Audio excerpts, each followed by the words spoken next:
Depeche Mode's Mexico City film turns death into art.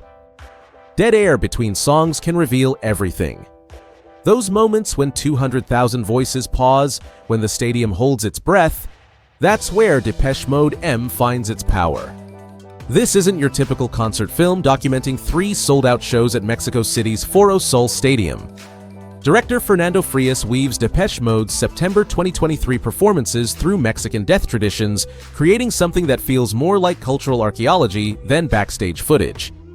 Mexican filmmaker Fernando Frías transforms concert footage into an exploration of mortality and memory, using the band's Memento Mori tour as the narrative anchor.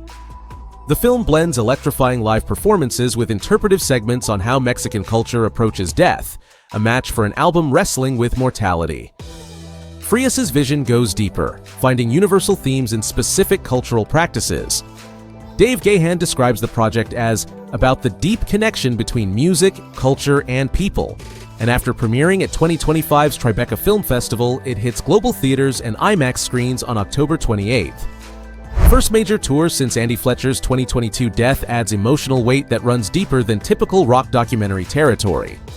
Mexico has long been home to one of the band's most passionate fan bases, and Frías captures that relationship through a culture that celebrates death rather than simply mourning it.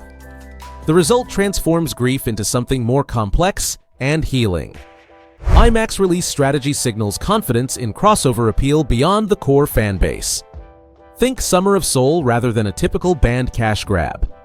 Incorporating serious cultural documentary elements marks an evolution in how established artists extend their artistic footprint while honoring the communities that sustain them. As streaming overflows with nostalgia content, Frías and Depeche Mode dig into how music becomes ritual, performance becomes communion, and facing mortality together transforms both artist and audience.